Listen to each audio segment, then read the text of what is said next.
Imagine a world where every gesture, every thought, and every breath is part of a vast and mysterious cosmic tapestry. A world where humanity not only walks upon the earth, but also ascends toward the eternal, guided by unseen forces that whisper the secrets of the universe. This world, filled with purpose and wonder, is the one Rudolf Steiner unveils in The Spiritual Guidance of Humanity. Prepare to embark on a unique journey where science, art, and spirituality intertwine in perfect harmony.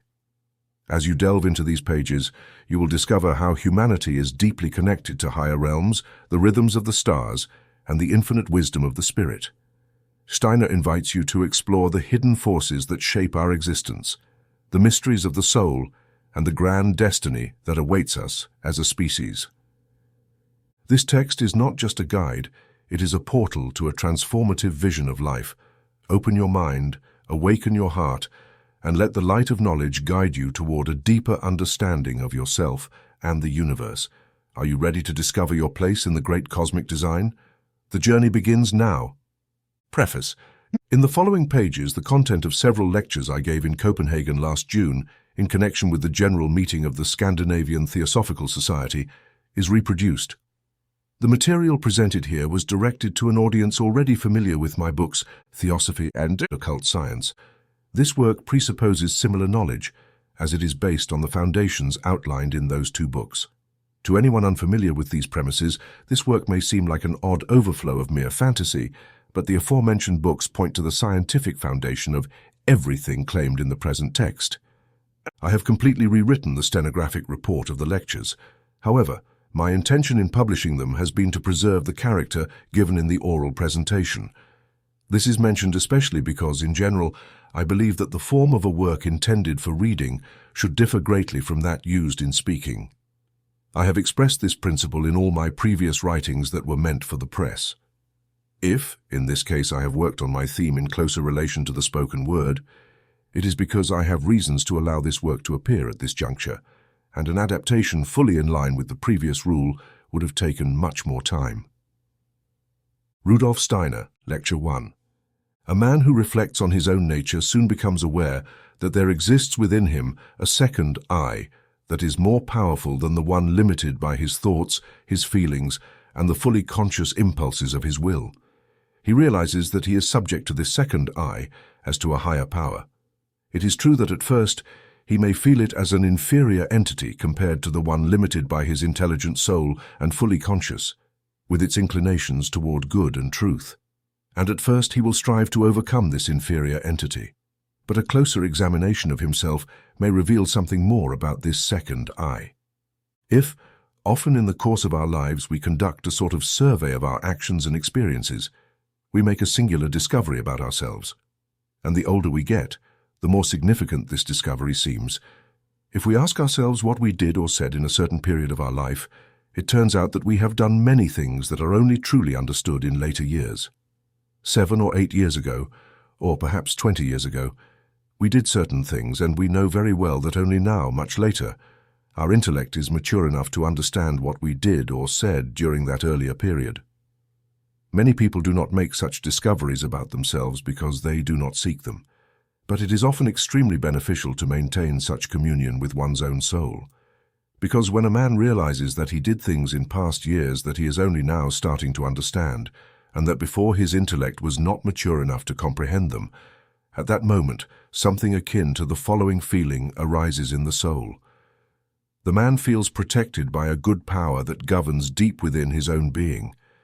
He begins to have more and more trust in the fact that, in the highest sense of the word, he is not alone in the world, and that all he understands, and is consciously capable of doing, is, after all, only a small part of what he has truly accomplished in the world. If this observation is often made, it is possible to carry out something in practical life that is very easy to see theoretically. It is easy to see that we would not progress much in life if we had to accomplish everything we need to do with full awareness, with our intellect taking note of every circumstance that affects us. To see this theoretically, we only need to reflect as follows. At what point in life does a human being perform the acts that are truly most important for his existence? When does he act most wisely for himself? He does so from roughly the moment of his birth until the period in which the first memories of his earthly existence appear. If a man remembers what he did 3, 4, or 5 years ago, and then traces further and further back, he finally arrives at a certain point in childhood, beyond which memory cannot go. What lies beyond that can be told by the parents or others, but the man's own memory only extends up to a certain point in the past. That point is the moment when the individual felt himself as an I. In the lives of those whose memory is limited to the normal, there must always be such a point. But before it, the human soul has worked in the most wise manner possible upon the individual, and never after that, when the human being has acquired consciousness, can he perform such vast and magnificent work on himself, as it does when it is driven by subconscious motives during the first years of childhood. Because we know that when a human being is born, he brings into the physical world what he has carried with him as the result of his previous earthly lives. When he is born, his physical brain, for example, is nothing more than a very imperfect instrument. The soul has to work a finer organization into that instrument in order to make it the agent of all that the soul is capable of realizing. In fact, the human soul, before being fully conscious, works upon the brain to turn it into an instrument for exercising all the skills, aptitudes, and qualities that belong to it as the result of its previous earthly lives. This work on the human body is directed from points of view that are wiser than anything the human being can later do by himself when in possession of full consciousness. Furthermore, during this period, the human being not only shapes his brain, but he also has to learn 3 extremely important things for his earthly existence. The first is his own balance in space. The modern man is completely unaware of the significance of this statement, which touches on one of the most essential differences between humans and animals. An animal is destined from the beginning to develop its balance in space in a particular way. One animal is destined to be a climber, another to be a swimmer. An animal is organized from the beginning in such a way that it can support itself correctly in space, and this is true for all animals, even the mammals most similar to humans. If zoologists reflected on this fact, they would place less emphasis on the number of bones and muscles that are similar in humans and animals, because this is much less important than the fact that the human being is not equipped at birth with the complete tools for his conditions of balance. First, he has to form them from the total sum of his being. It is significant that the human being has to work on himself to make a being incapable of walking at all into one that can walk upright. It is the human being himself who gives himself his upright position, his balance in space. He establishes himself in relation to the force of gravity.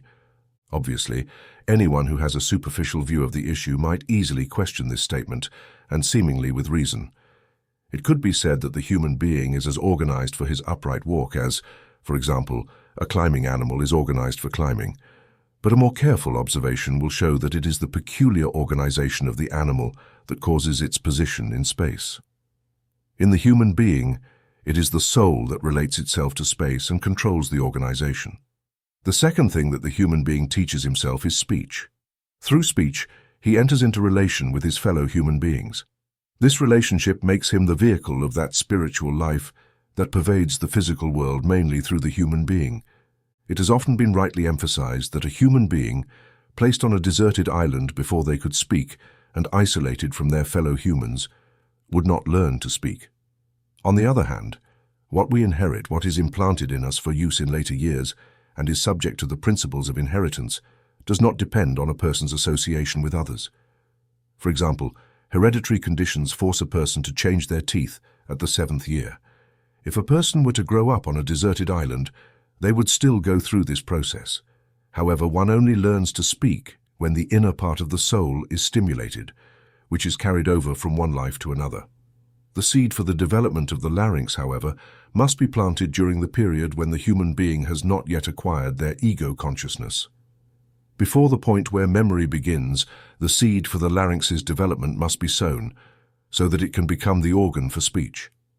Then there is a third thing, life within the world of thought. It is not well known that the human being acquires this from within themselves, from that part of their inner nature which is carried from one incarnation to the next. The development of the brain occurs because the brain is the instrument of thought. At the beginning of life, this organ is still plastic because the individual must form it by themselves as an instrument for thought, according to the intention of the being who is carried over from one incarnation to the next. Immediately after birth, the brain is, as expected, in accordance with the inherited forces of the parents and other ancestors. But the individual must express through their thoughts what they are as an individual being, in alignment with their previous earthly lives. Therefore, they must remodel the inherited peculiarities of their brain after birth, when they have physically separated from their parents and ancestors. Thus we see that the human being performs transcendental actions during the first years of life. They work on themselves with the highest wisdom. In fact, if it were a matter of their own intelligence, they would not be able to accomplish what they must without that intelligence during the first period of life. Why is all this carried out in the depths of the soul, outside of consciousness? This happens because the soul and the entire human being are, during the first years of earthly life, much more closely connected with the spiritual worlds of the higher hierarchies than they are later on. A clairvoyant who has gone through sufficient spiritual development to be able to witness actual spiritual events sees something highly significant at the moment when the ego becomes conscious, that is, at the earliest point to which the memory of later years can reach. While what we call the child's aura surrounds them during their early years as a wonderful human and superhuman power, and truly represents the higher aspect of the child, it continues in the spiritual world. But at the moment when memory begins, this aura sinks deeper into the inner being of the child. The human being is capable of feeling a continuous ego up until that point in time, because what was previously closely connected with the higher worlds now becomes part of their ego. From that point onward, consciousness connects with the external world at every moment. This is not the case for a very young child, for whom things only appear as a surrounding world of dreams. The human works on themselves through a wisdom that is not from within. That wisdom is more powerful and broader than any conscious wisdom of later years. The higher wisdom works from the spiritual world deep within the bodily part of the human, so that the human is able, by their own means, to form their brain from the spirit. It is rightly said that even the wisest person can learn from a child, because within the child is working the wisdom that does not pass into later consciousness. Through this wisdom, the human being has something like a telephone connection to the spiritual beings in whose world they live, between death and rebirth. From that world, something continues to flow into the child's aura, which, as an individual being, is immediately under the guidance of the entire spiritual world to which it belongs. The spiritual forces of that world continue to flow into the child. They stop flowing at the point in time to which memory reaches. It is these forces that allow the child to enter into a definite relationship with gravitation. They form the larynx and shape the brain in such a way that it becomes a living instrument for the expression of thought, feeling, and will. What is present in childhood to the highest degree, so that the individual is then working from an ego that is still in direct connection with the higher worlds, continues to some extent even in later years, though the conditions change, as mentioned earlier. If at a later stage of life we feel that we did something years before that we can now only understand, it is simply because we were guided by the higher wisdom at the time, and only after the passing of years have we come to comprehend the reasons for our actions. From all of this, we can feel that immediately after birth we had not strayed so far from the world we were in before entering physical existence, and that we will never truly escape from it completely. Our participation in higher spirituality enters our physical life and accompanies us throughout it. We often feel that what is inside us is not only a higher ego that is gradually evolving, but something superior that is already there, and is the driving force behind our frequent development beyond ourselves. All the ideals and artistic creations that humans are capable of producing, as well as all the natural healing forces of their own bodies, by which they are continually able to adjust the wounds they encounter in life, these powers do not come from ordinary intellect, but from those deeper forces that, in our early years, are working on our balance in space, the formation of our larynx, and our brain. For these same forces continue to act within the human being in later years. When disease strikes us, it is often said that external forces cannot help us, but that our organism must develop the latent healing powers within it. This means that there is a deeply wise activity present within us. Moreover, From this same source come the best forces by which knowledge of the spiritual world is attained. True clairvoyance. The question that now arises is as follows. Why do the higher forces we have described only act on human nature during early childhood? Half of the answer can be easily given as follows. If those higher forces continued to act in the same way, the human being would always be a child. They would never reach full consciousness of the ego. From within their own being must proceed the driving force that once worked on them from the outside. But there is a more important reason that explains even more clearly the mysteries of human life. And it is this. Through occult science, it is possible to learn that the human body, as it currently exists in its stage of evolution, must be considered as having reached its current form under different conditions. The occultist knows that this evolution occurred through the action of various forces upon the whole human being. Certain forces acted upon the physical body, others upon the etheric body, and others upon the astral body. Human nature has arrived at its current form through the action of beings we call Luciferic and Ahrimanic. Through their means, it has become, in a way, more imperfect than would have been necessary if only the forces coming from the spiritual rulers of the cosmos, who seek to evolve humanity along straight lines, had been active in it.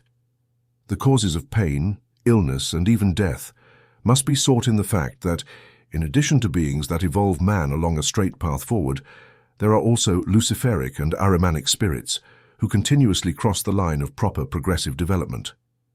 When a person is born, they bring something with them that cannot be improved later in life. This is the case because Luciferic and Ahrimanic forces have little influence on the human being during early childhood. They practically only operate through what the individual makes of themselves through their conscious life. If, beyond early childhood, a person were to retain that more perfect part of their being with full force, they would be unable to withstand its influence, as their whole being is weakened by the opposing forces of Lucifer and Ahriman. The human organism in the physical world is constructed in such a way that only as a soft and flexible child can it withstand those direct forces of the spiritual world within itself. It would be destroyed if these forces continued to act on the individual during later life, as they are the forces underlying the faculties of balance in space and the formation of the larynx and brain. These forces are so tremendous that if they continued to work, the organism would be consumed under their sanctity. A person should only turn to these forces in order to develop the power to consciously connect with the supersensible world. However, from this arises an important thought, if it is understood correctly. It is expressed in the New Testament with these words, "Unless ye become as little children, ye shall not enter into the kingdom of heaven." What then is the highest ideal of humanity, if we correctly receive what has just been said? Without a doubt, it is this: to approach more and more a conscious relationship with the forces acting within the human being, unknown to him during early childhood, although it must be kept in mind that the person would collapse under the power of these forces if they were to operate immediately in their conscious life. For this reason, careful preparation is necessary to achieve the faculties that induce perception of the supersensible worlds. The purpose of this preparation is to enable the individual to endure what they are unable to bear in ordinary life. The passage of an individual through successive incarnations is significant for the collective evolution of the human race. Humanity has advanced through successive lives in the past and continues to advance, and in parallel, the Earth also progresses in its evolution. The time will come when the Earth will have reached the end of its course. Then the earthly planet will separate as a physical entity from the total sum of human souls, just as the human body separates from the spirit at death, when the soul enters the spiritual realm suited to it between death and rebirth. Once this has been achieved, the highest ideal for humanity should be to have progressed sufficiently in earthly death to be able to harvest all the possible benefits that can be gained from earthly life. Now, the forces that prevent humanity from withstanding the forces acting upon them during early childhood come from the substance of the earth. When these forces have detached from the human being, if they have reached the goal of their life, they should have advanced sufficiently to be able to truly give themselves, with their entire being, to the powers that currently only operate within the human being during childhood. Thus, the purpose of evolution through successive earthly lives is to gradually transform the entire individual including the conscious part, into an expression of the powers that govern them under the influence of the spiritual world, although they are unaware of it during the first years of their life. The thought that takes hold of the soul after such reflections should fill it with humility, but also with the proper awareness of the dignity of humanity. The thought is that the human being is not alone. There is something that lives within them and constantly provides evidence that they can rise above themselves towards something that is already growing beyond them and will continue to grow from one life to another. This thought can take an increasingly defined form, and in that case it provides something deeply reassuring and uplifting, while simultaneously filling the soul with the corresponding humility and modesty. What is it that the human being carries within them in this way? Surely it is a superior, divine human being by whom they are capable of feeling aligned, saying to themselves, "He is my guide within me." From this perspective, we soon arrive at the thought that by all means at our disposal, we must strive to be in harmony with what is within our being, which is wiser than our conscious intelligence, and we will be referred from the directly conscious ego to an expanded ego, in the presence of which all false pride and presumption will be extinguished and subdued. This feeling becomes another that opens the way to the exact understanding of the nature of the current human imperfection. And the awareness of this leads to the knowledge that humanity can become perfect if, once the greatest spirituality within them is allowed to have the same relationship with their consciousness as it did with the unconscious life of the soul in early childhood. If it often happens that memory does not extend to the 4th year of a child's life, it can be said, however, that the influence of the higher spiritual sphere, in the sense just described, lasts for the first 3 years. At the end of this period, the child is able to relate their impressions of the outside world with ideas of their ego. It is true that this coherent conception of the ego can only be considered as existing up to the point where memory extends.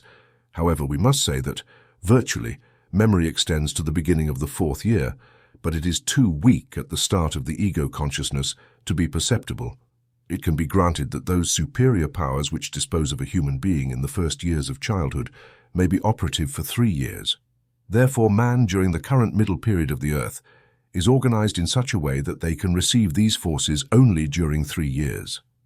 Assuming that a person were now before us, and that some cosmic powers could eliminate their ordinary ego, we should assume that it would be possible to remove from the physical, etheric, and astral bodies the ordinary ego that has passed through successive incarnations with the human being. And now, let us suppose that an ego working in connection with the spiritual worlds could be introduced into the 3 bodies.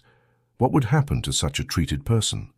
After 3 years, their body would necessarily be destroyed. Something would occur, through cosmic karma, that would prevent the spirit being that would be in connection with the higher worlds from living more than 3 years in that body.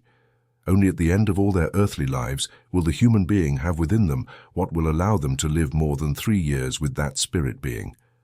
But then, it is true, the person will be able to say to themselves, "Not I, but that superior being within me, who was always there, and now is working within me." Until that moment comes, they will not be able to say it. The most they can say is that they feel that superior being, but they have not yet progressed sufficiently with their real, current human ego to allow that superior being to fully come to life within them.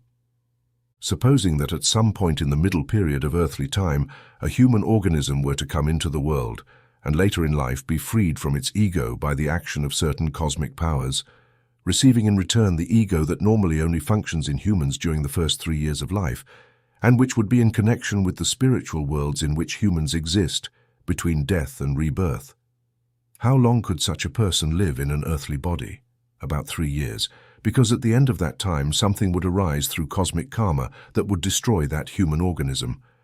What is being assumed here is, in fact, a historical event, the human organism that was in the Jordan River at John's baptism, when the eye of Jesus of Nazareth left the 3 bodies, contained after the baptism in full conscious development, that higher eye of humanity, which usually works with cosmic wisdom in a child without its knowledge. At the same time, the necessity arose for this eye, which was in connection with the higher spiritual world, to be able to live only for 3 years in the appropriate human organism. The external events of the life of Christ Jesus must be interpreted as being absolutely conditioned by the internal causes we have just outlined, and they appear as the external expression of these causes. Now we can see the deeper connection between what is the guide of man in life, which emerges in his childhood like the dawn, and is always working beneath the surface of consciousness as the best part of him, and that which once entered the whole of human evolution and was able to dwell for 3 years in a human body. What is manifested then in that higher one, which is connected to the spiritual hierarchies, and which in due time entered the body of Jesus of Nazareth? This entry symbolized by the sign of the Spirit, descending in the form of a dove, and by the words, "This is my beloved Son, in whom I am well pleased." For these were the words originally. If we fix our eyes on this image, we are contemplating the highest human ideal, because it means that the story of Jesus of Nazareth is an affirmation of this fact. The Christ can be discerned in every human being. And even if there were no Gospels or tradition telling us that a Christ once lived on earth, we should still learn, through the knowledge of human nature, that Christ lives in man. The recognition of the forces that act in human nature during infancy is the recognition of the Christ in man. The question now arises as to whether this recognition leads to the further perception of the fact that this Christ once truly inhabited the earth in a human body. Without providing any documentation, this question can be answered affirmatively, because the true clairvoyant knowledge of oneself leads today's man to see that in the human soul there are powers that emanate from the Christ. These powers act during the first 3 years of infancy without the human being doing anything. In later stages of life, they can be set into motion if one seeks Christ in the soul through inner meditation. Man was not always able, as he is now, to find Christ within himself. There were times when no inner meditation could lead him to Christ. We also know this through clairvoyant perception. In the interval between that past time when man could not find Christ within himself and the present time when he can find him, the earthly life of Christ took place. And that very life is the source of the man's power to find Christ within himself, in the way just mentioned. Thus, for clairvoyant perception, the earthly life of Christ is demonstrated without any historical record. It is as if Christ had said, "I will be such an ideal for you, human beings, that when you rise to a spiritual level, you will be shown what is fulfilled in every human body." In his first childhood, man learns from the Spirit to walk. The Spirit shows him his way through earthly life. From the Spirit he learns to speak, to form the truth. In other words, he develops the essence of truth from sound during the first 3 years of his life. And also, the life that man lives on earth as an ego being gets its vital organ through what is formed during the first 3 years of infancy. Thus, man learns to walk, to find the way. He learns to present the truth through his physical organism, and he learns to carry the life of the Spirit into expression in his body. No more meaningful interpretation of the words, "Unless you become like little children, you will not enter the kingdom of heaven," seems possible. And transcendental is that saying in which the I of Christ expresses itself. "I am the way, the truth, and the life." Just as, without the child knowing it, the higher spiritual forces are shaping his organism to become the bodily expression of the way, the truth, and the life, so the spirit of man, being united with Christ, gradually becomes the conscious vehicle of the way, the truth, and the life. In this way, in the course of his earthly development, he becomes that force that, when he was a child, exerted its influence on him, when he was not consciously its vehicle. This saying about the way, the truth, and the life is capable of opening the doors of eternity. It sounds to man from the depths of his soul if his self-knowledge is true and real. Reflections like these open, in a double sense, the vision of the spiritual guidance of the individual and of collective humanity. As human beings, we are capable, through self-knowledge, of finding Christ within ourselves as a guide to whom, from his life on earth, we can always turn, because he is always in man. Moreover, if we apply to historical records what we have apprehended without them, we discover their true nature. They express something that reveals itself in the depths of the soul. Therefore, we must consider that they guide humanity in the same direction in which the soul itself proceeds. If we thus understand the suggestion of eternity in the words, "I am the way, the truth, and the life," we cannot feel justified in asking, why does a person who has gone through many incarnations always return to life as a child? For it is evident that this apparent imperfection is a recurring reminder of the highest that exists in man. And we will never be reminded enough. Indeed, every time we enter earthly life, it is not too often to remind us of the enormous importance of man's connection to that being that underlies all earthly existence, untouched by its imperfections. It is not good to make many definitions or summaries in spiritual science or in theosophy, or indeed in occultism in general. It is better to give a description and try to awaken a feeling of what really exists.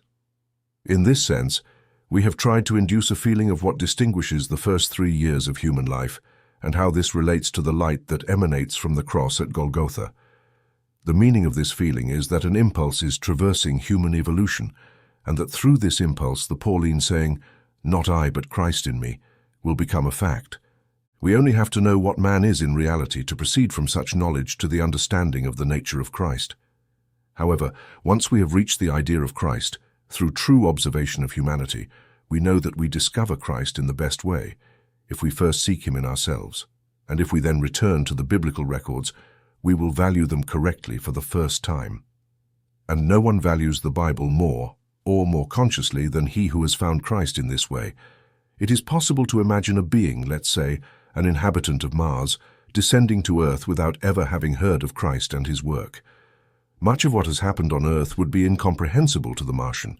Much of what interests people today would not interest him, but he would be interested in discovering the central impulse of earthly evolution, the idea of Christ as expressed in human nature itself. Having understood this, a man is capable for the first time of understanding the Bible correctly, because he finds there, in a marvelous way, what he had previously observed in himself, and says, "It is not necessary to have been educated with any special reverence for the Gospels. Through what I have learned through spiritual science, it is only necessary that they are presented to me, a fully conscious human being, for them to be revealed to me in all their greatness." In fact, if it is not too much to say, over time, people who have learned through spiritual science to properly appreciate the content of the Gospels will value them as guides for the human race more justly than ever before. Only through knowledge of one's own human nature will humanity learn to see what is latent in those deep records. It will then be said, if there is something in the Gospels that is an integral part of human nature, it must have come from the people who wrote those documents on earth. Therefore, what genuine reflection brings home about our own lives, more so as we age, must especially apply to these writers. We ourselves have done many things that we only understand years later, and in the writers of the Gospels, one can see individuals who wrote from the higher self that acts in humans during childhood, so that the Gospels are writings that emanate from the wisdom that shapes human nature. Man is a manifestation of the Spirit through his body, and the Gospels are such a written manifestation. From this assumption, the idea of inspiration regains its true and highest meaning. Just as higher forces act upon the brain during the first 3 years of childhood, so too were higher forces from the spiritual worlds impressed upon the souls of the evangelists, under whose influence they wrote the Gospels. The spiritual guidance of humanity is expressed in a fact such as this, because the human race must surely be guided if, within it, people are writing records under the influence of those same powers that are working in the shaping of man in profound wisdom. And just as the individual says or does things that he only understands later in life, so too has collective humanity produced in the evangelists means of revelation that can only be understood in stages. The further humanity progresses, the greater the understanding of these records. The human being can feel spiritual guidance within himself, and collective humanity can feel it in those of its members who work as the writers of the Gospels did. The idea thus acquired of the guidance of humanity can extend in many directions. Let us suppose that a man finds disciples, a few people who follow him. Such a person will soon realize through genuine self-knowledge that the very fact of finding disciples gives him the sense that what he has to say does not originate from himself. The case is rather this, that the spiritual powers of the higher worlds desire to communicate with the disciples and find in the teacher the suitable instrument for their manifestation. The thought will occur to such a man: when I was a child, I worked on myself with the help of forces from the spiritual world, and what I can now give, from the best of me, must also come from higher worlds. I cannot consider it as belonging to my ordinary consciousness. Such a man can indeed say something demonic, something like a daemon, using the word in the sense of a good spiritual power, is working through me from a spiritual world upon my disciples. Socrates felt something of this kind. Plato tells us that he spoke of his daemon as one who led and guided him. Many attempts have been made to explain this daemon of Socrates, but it can only be explained by assuming that Socrates was able to feel something like what results from the reflections above. Then we can understand that throughout the 3 or 4 centuries during which the Socratic principle was active in Greece, a state of feeling permeated the Greek world, which prepared the way for another great event. The feeling that man as he is now is not the entirety of what comes from the higher worlds, this feeling continued to act. The best among those in whom it was present were the ones who later best understood the words, "Not I, but Christ in me," because they could say to themselves, Socrates used to speak of a being that worked as a daemon from higher worlds. The ideal of Christ clarifies what Socrates wanted to say. Socrates could not yet speak of Christ because in his time no one was capable of finding the Christ nature within themselves. Even here we feel something of the spiritual direction of man, for nothing can be established in the world without preparation. Why did Paul find his best disciples in Greece? Because the ground had been prepared there by the teachings of Socrates and the state of feeling described. That is, what happens in human evolution can be traced back to events that occurred previously and made people mature for what would later be imposed on them. Do we not feel to what extent the impulse that guides human evolution extends, and how, at the right moment, it places people where they can best be used to advance that evolution? In such facts, the guidance of humanity manifests itself. Conference 2. If we turn our attention to what the masters and leaders of ancient Egypt told the Greeks about the direction and guidance of the spiritual life of their country, we can draw a remarkable parallel between what manifests in the individual life of man and what governs human evolution as a whole. It is said that once a Greek asked an Egyptian who had guided and led their nation since the earliest times, and the Egyptian answered, "In times of old the gods governed and taught us, and only later did men become our leaders." The Egyptians named Menes to the Greeks as their first leader in the physical plane, recognized as a human leader. That is, the rulers of the Egyptian people stated that in earlier times, the gods themselves, confirmed by Greek records, guided and directed the Egyptian nation. Such a statement, which comes to us from antiquity, must, however, be understood correctly. What did the Egyptians mean when they said, "Our kings and great teachers were gods"? The man who responded in this way to the Greeks' question wanted to say that if someone had gone back to the ancient times of the Egyptian nation and had asked those people who felt within them something like a higher consciousness or wisdom from the higher worlds, "Who are truly your teachers?" they would have answered, "If I wanted to speak to you of my true teacher, I would not point to this or that person and say that is my teacher, but I would first have to put myself in a clairvoyant state." It is known from spiritual science that this was comparatively easier in ancient times than now. And then I would find my true inspirer and teacher, who only comes to me when the eyes of my spirit are open. In ancient Egypt, beings who were not incarnated in a physical human body descended among humans. In those distant times, it was the gods who still governed and taught the Egyptians, and by gods, they meant beings who had preceded man in evolution. According to spiritual science, the Earth passed through a previous planetary condition called the lunar state before becoming Earth. During this condition, man was not yet human in the current sense of the word. On ancient Luna, there were beings who did not possess the current human forms and were constituted differently, but who were then in the evolutionary stage that man has now reached on Earth. Therefore, we can say that on the ancient planet Luna, which perished and later gave rise to Earth, lived beings who were the predecessors of man. In Christian esoteric language, these beings are called angels, angeloi. The beings immediately superior to them, the archangels, archangeloi, were human at an even earlier time.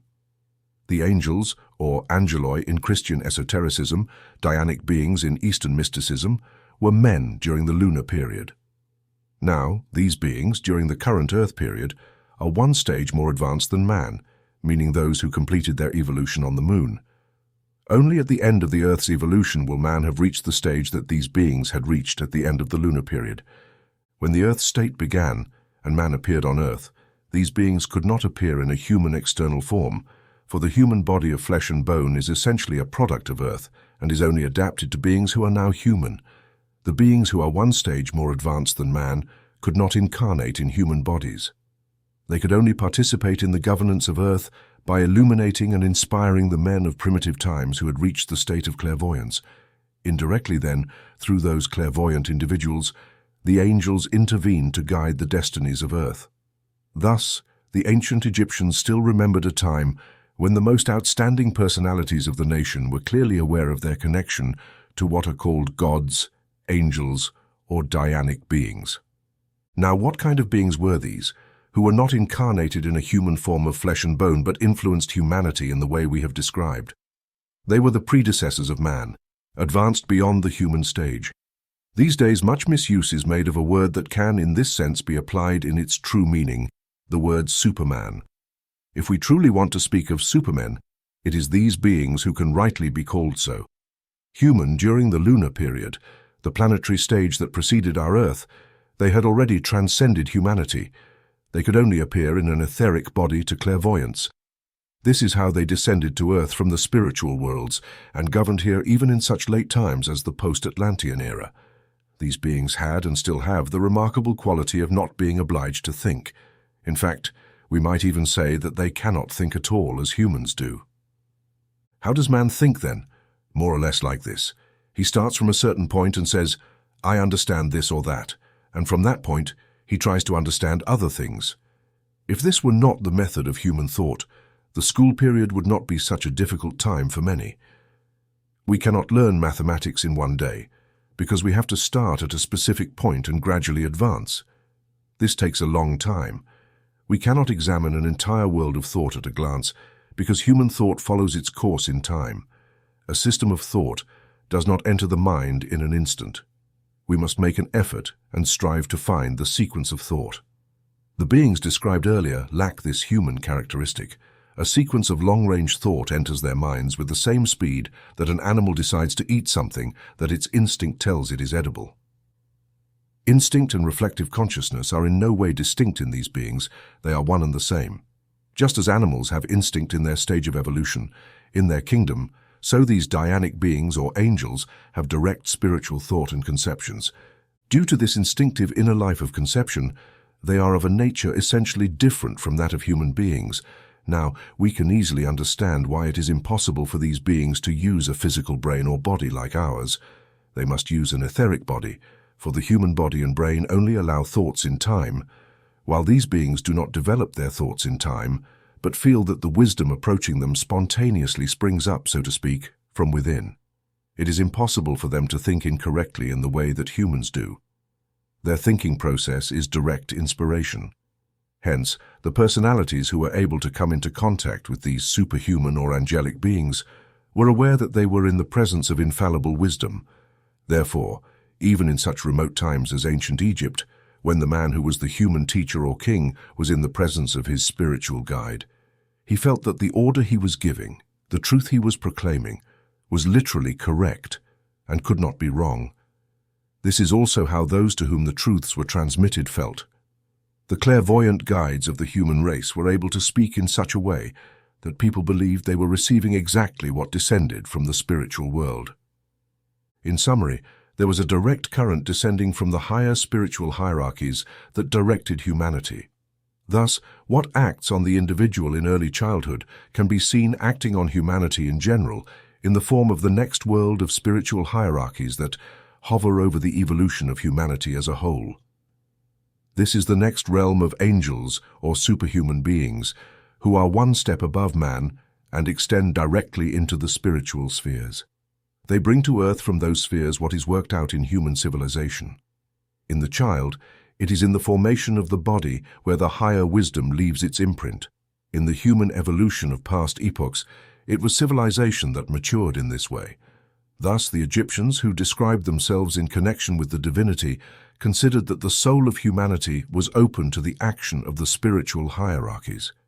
Just as the soul of a child opens its aura to the hierarchies, until the moment mentioned in the previous pages, so, through their work, all of humanity opened its world to the hierarchies with which it was connected. This connection was very important in those masters we call the Holy Masters of India, the great masters of the first post-Atlantean or Indian civilization, which developed in South Asia. When the Atlantean catastrophe was over and the physiognomy of the Earth had changed, so that the new configuration of Asia, Europe and Africa had evolved in the Eastern Hemisphere, the civilization directed by the ancient great masters of India began. This was before the time we mentioned, as it appears in the ancient records. Today's man might have quite a mistaken idea of these masters.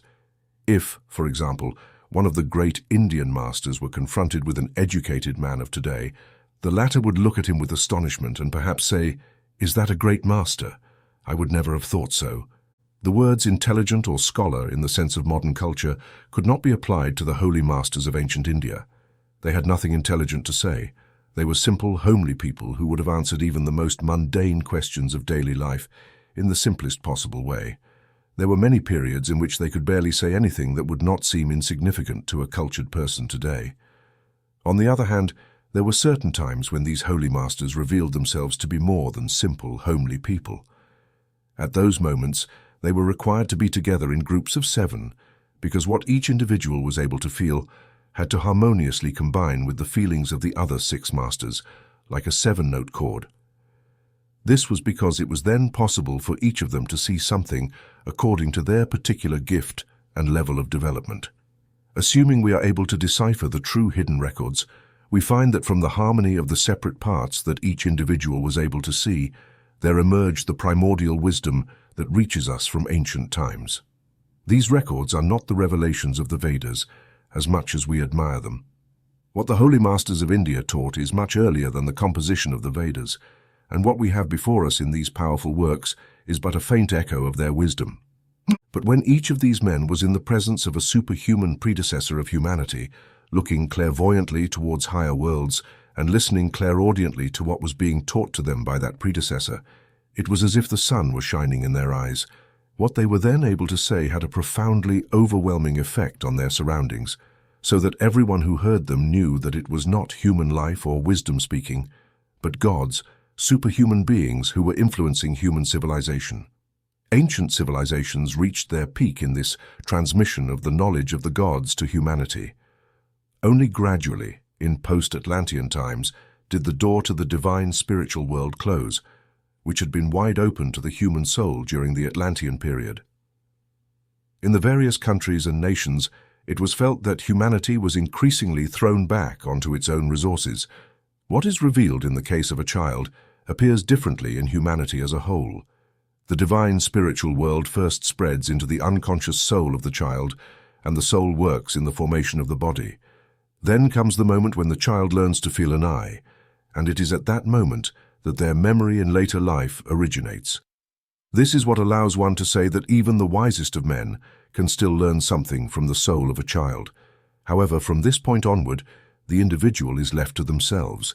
The consciousness of the I arises, and everything combines to make it possible for them to remember their experiences.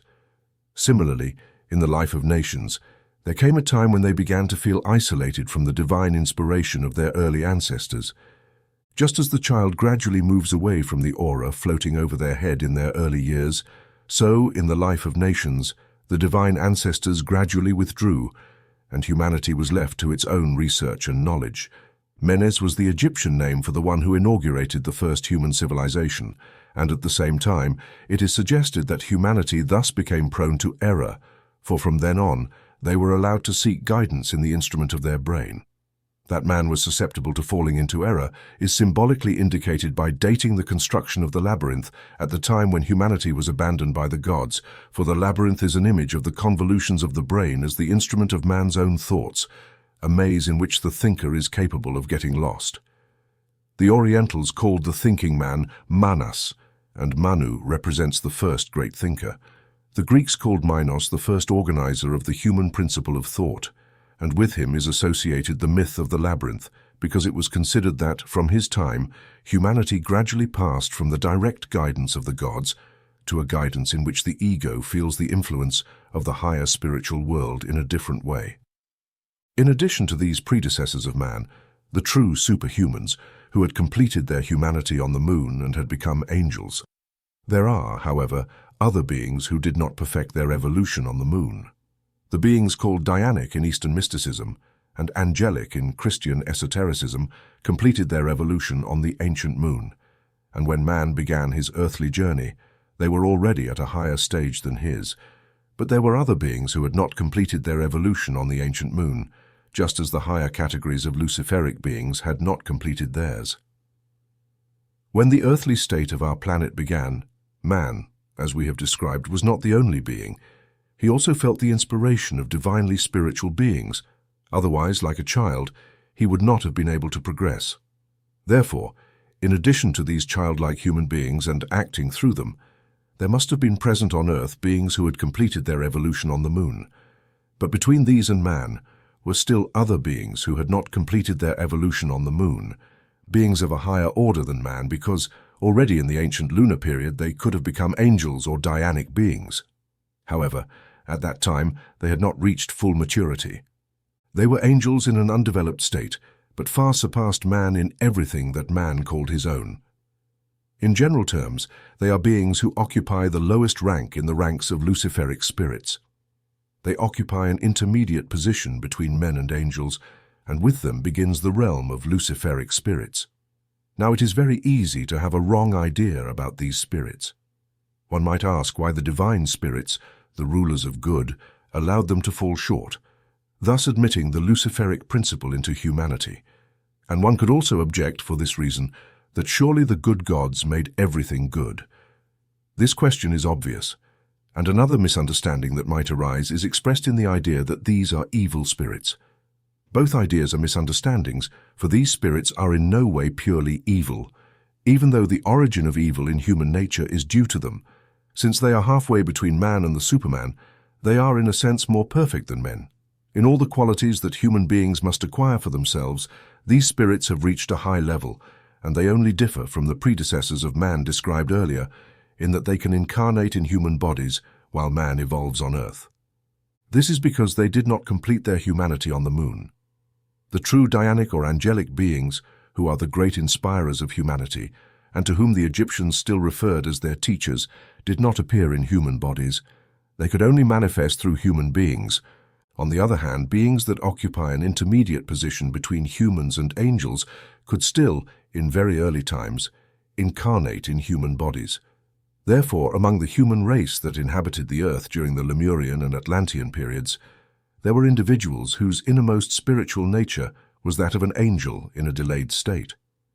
Not only did ordinary people, through their successive incarnations, need to reach the ideal of humanity, but also beings who outwardly seemed like them. These beings had to wear a human body, as the external form of a human being depends on earthly conditions. Especially in ancient times, beings belonging to the lowest category of Luciferic individualities were present among humans. And so, at the same time that angelic beings worked in human civilization through humans, Luciferic beings also incarnated and founded human civilizations in various places. When ancient popular legends recount that a great person lived somewhere who was the founder of a civilization, we should not understand that such a Luciferic being was necessarily the vehicle of evil, but rather that the human civilization was about to receive innumerable blessings from them. It is known through occult science that in ancient times, particularly during the Atlantean period, there was a kind of primitive human language, a manner of speaking that was the same across the entire earth, because speech at that time came much more from the depths of the soul than it does now. This can be deduced from the following. In the time of Atlantis, people felt all external impressions in such a way that if the soul wished to express something externally through sound, it was compelled to use a consonant. What existed in space demanded to be imitated by a consonant. The breath of the wind, the murmur of the waves, the shelter provided by a house were felt and imitated by humans through consonants. On the other hand, the pain or joy felt internally or observed in another being was imitated with a vowel. This leads to the conclusion that the soul united in speech with external events or beings. The following example is taken from the Akashic records. A man approached an arch-shaped hut in the old style, which provided shelter and protection for a family. He realized this and expressed the protective arch with a consonant, and with a vowel he expressed the fact that inside the hut the embodied souls were comfortable. From this arose the thought, refuge. There is a refuge for me, a refuge for human bodies. The thought then poured into consonants and vowels, which could not have been otherwise, as they were a direct impression of the experience and had only one meaning. This was the same across the entire earth. It is no dream that there once existed a primal human root language, and in a certain sense, the initiates of all nations are still capable of sensing that language. In fact, there are certain similar sounds in all languages that are remnants of that universal language. This language was evoked in human souls through the inspiration of superhuman beings, true predecessors of man, who had perfected their evolution on the moon. It follows that if only that evolution had occurred, the entire human race would have remained practically as a great unity, and there would have been uniformity in speech and thought across the earth. Individuality and diversity would not have been able to develop, nor would human freedom. In order for man to become individual, divisions within humanity had to occur, and the differences in language across the world are due to the work of those teachers in whom a Luciferic spirit incarnated. According to a particular angelic being who had fallen short in their evolution, incarnating in a particular race, they were able to instruct their people in a specific language. Thus, the ability to speak a different language in all races is due to the illuminating presence of these great beings who were angels in a delayed state and were far above the people of their immediate environment. For example, the beings described as the original heroes of the Greeks and other nations who acted in human form were those in whom an angel who had fallen short incarnated. Therefore, these beings should not be classified as entirely evil. On the contrary, they brought to humanity what destined it to become a free human being across the globe, and they differentiated what otherwise would have been a uniform whole everywhere on Earth. This is not only true in the case of languages, but also in many other aspects of life. Individualization, differentiation, and freedom, we can say, come from beings who fell short in their lunar evolution. It is true that the wise governance of the cosmos had the goal of bringing all beings of planetary evolution to their end, but if this had been done directly, certain ends would not have been reached. Therefore, certain beings were halted in their development because they were meant to have a special mission in the progress of humanity. Since the beings who had fulfilled their mission on the moon could only educate a uniform human race, the beings who had fallen short on the moon were placed against them, making it possible for these delayed beings to turn what appeared to be a defect into good. This raises the question, why is there evil, malice, imperfection, and disease in the world? This issue must be examined from the perspective from which we just considered the imperfect angelic beings.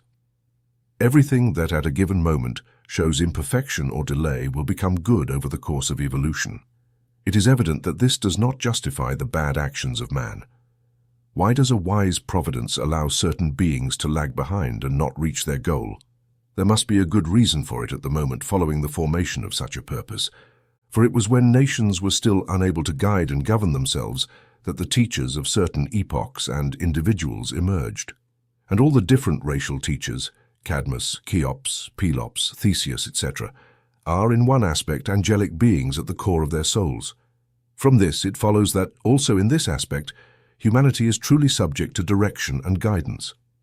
Now, at each stage of evolution, there are beings who lag behind and do not reach the possible goal. Let us once again consider the ancient Egyptian civilization that followed its course thousands of years ago in the Nile Valley. Superhuman teachers manifested to the Egyptians, who said these teachers guided humanity as gods. At the same time, however, other beings who had only partially or incompletely reached the angelic stage also acted. Now, we must fully understand that the souls of present-day humans had reached a defined stage during the Egyptian period. But it is not only man who gains by being guided. The beings who guide him also gain something that aids their evolution. For example, an angel is something more after having guided humanity for a time than before that guidance began. His guiding work helps him progress, and this is true not only for the one who has completed his evolution as an angel, but also for the one who has lagged behind. All beings can continually advance. Everything is in a state of perpetual development, but at each stage, beings fall behind. Thus, according to what we have just said in the ancient Egyptian civilization, divine chiefs or angels semi-divine chiefs who had not reached the angelic stage, and humans were distinguished. But certain beings from the ranks of the angels also fall behind. They do not express all their powers when guiding humanity, but remain behind as angels during the civilization period of ancient Egypt. In the same way, some incomplete angels fall behind in their evolution. Thus, while the men below progressed, certain beings above, the Dianic spirits or angels, lagged in their evolution. When the Egyptian Chaldean civilization came to an end, and the Greco-Roman period began, certain guiding spirits from the previous period, who had fallen behind in their evolution, were present. However, they could not use their powers, because other angels or semi-angelic beings had replaced them, which meant that their own evolution was stagnant. Therefore, we face a category of beings who could have used their powers during the Egyptian period, but did not fully utilize them at that time. In the subsequent Greco-Roman period, they could not use them because they were replaced by other guiding spirits, and all the conditions of that era made their intervention impossible.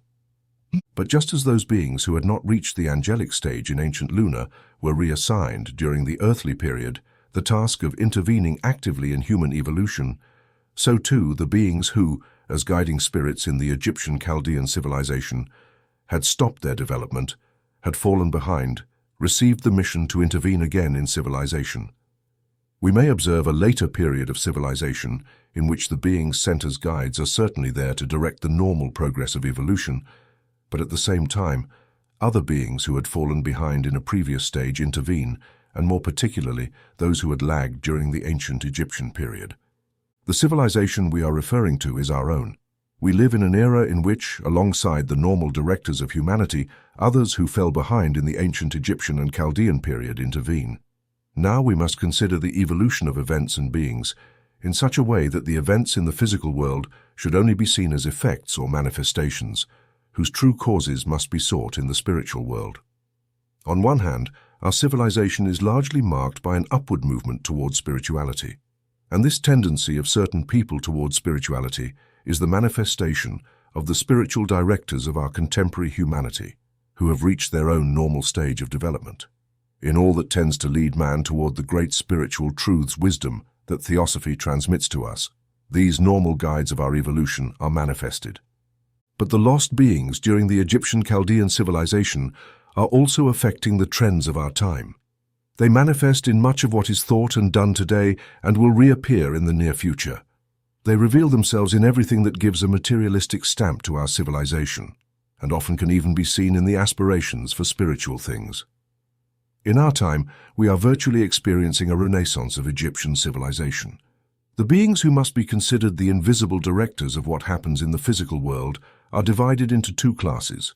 The first includes those spiritual individualities who have gone through their own normal course of development up to the present time. They were able to intervene in the direction of our civilization, while the directors of the preceding Greco-Roman period gradually finished their task of guiding civilization during the first 1,000 years of Christianity. The second class, which works simultaneously with the first class of beings, are spiritual individualities that did not complete their evolution during the Egyptian Chaldean civilization. They were forced to remain inactive during the subsequent Greco-Roman period, but now they can resume their activity because our current time has similarities with the Egyptian Chaldean period. Thus, in contemporary humanity, many things arise that seem like a renaissance of the ancient Egyptian forces, but there is also much that is like a materialistic resurrection of forces that previously functioned spiritually. To illustrate this, we can point out an example of how ancient Egyptian knowledge has been revived in our days.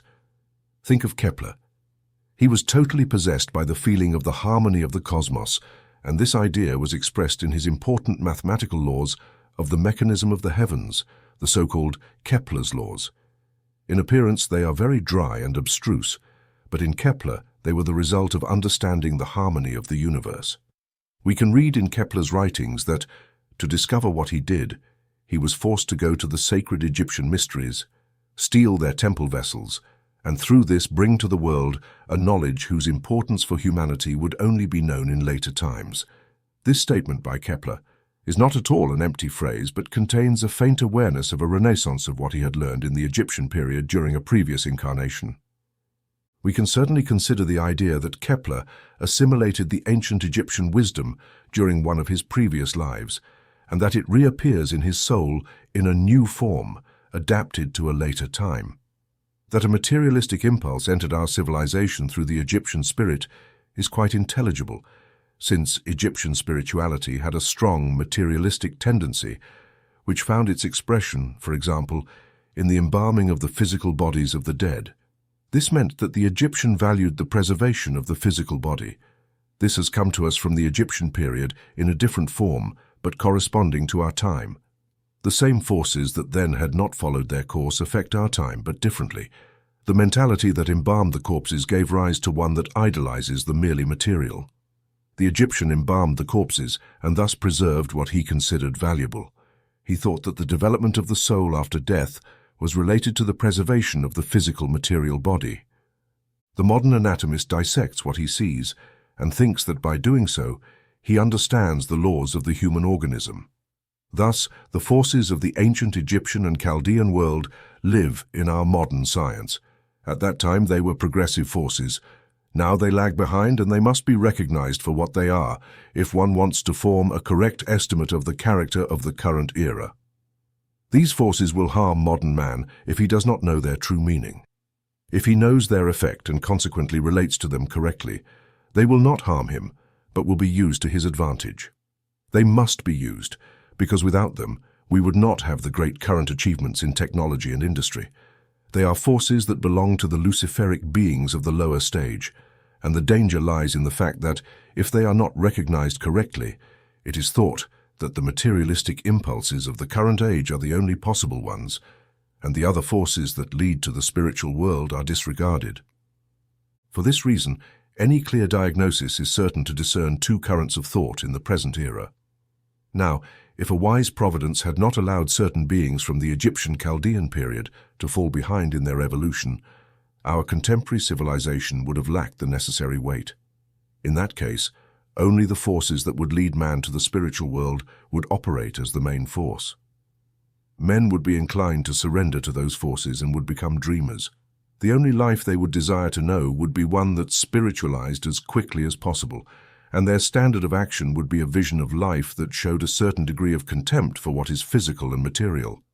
But the current era of civilization can only fulfill its mission if the forces of the material world are brought to the fullest perfection, and if so, gradually, their sphere is also one for spirituality.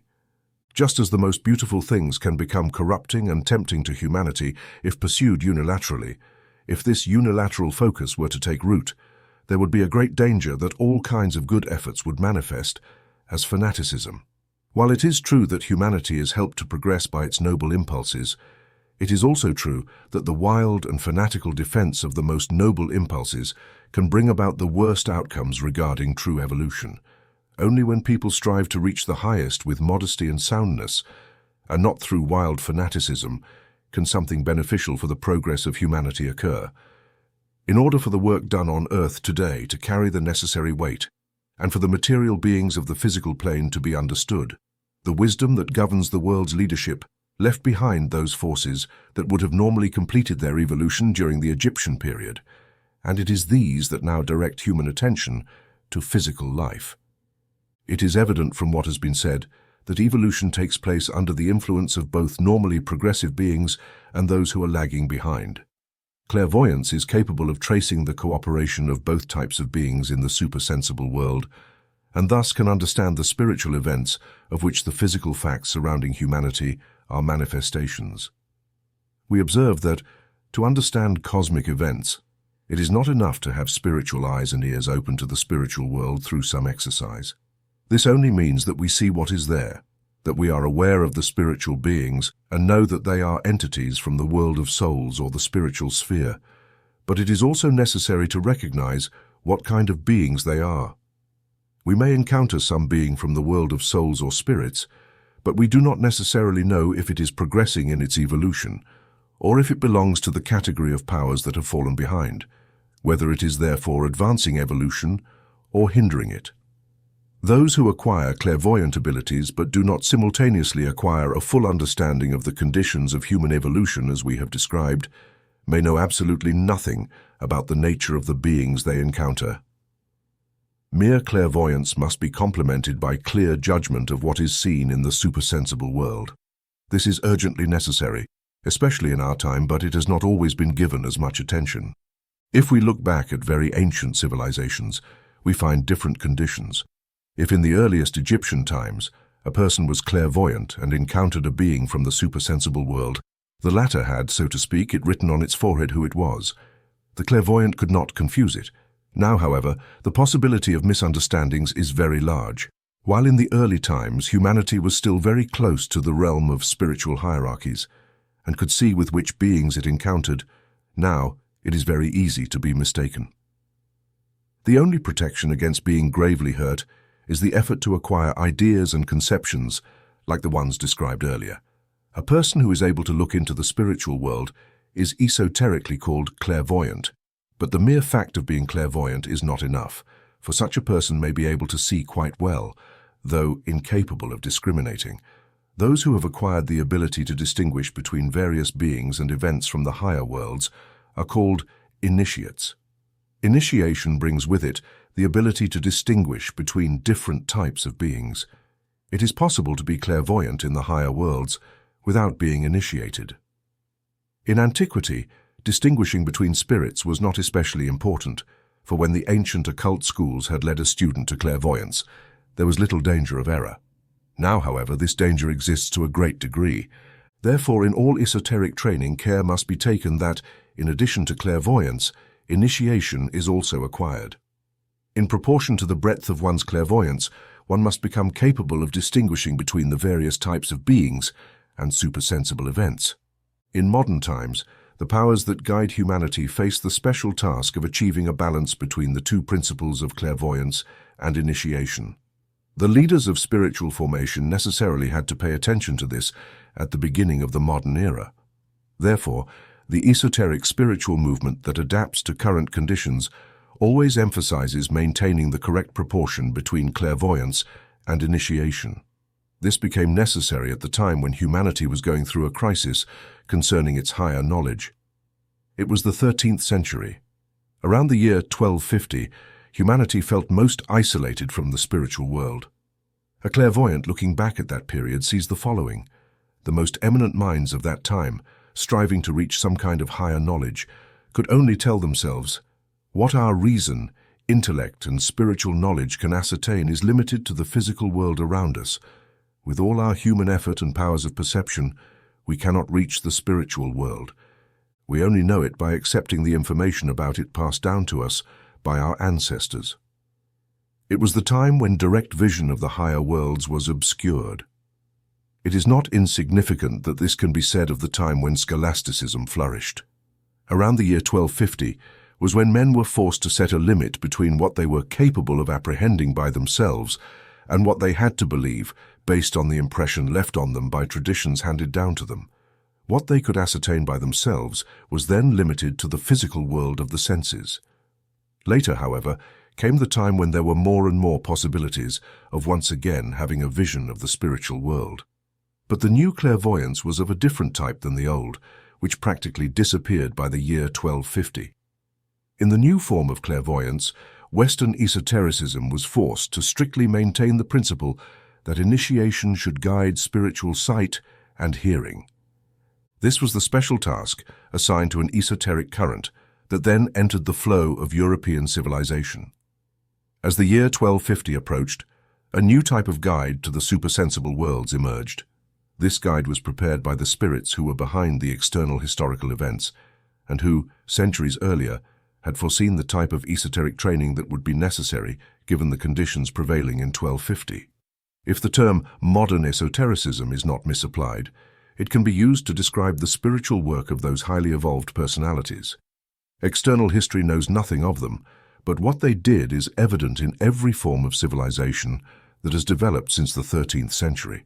The importance of the year 1250 for the spiritual evolution of humanity is especially evident if we observe the result of clairvoyant research reflected in the following fact.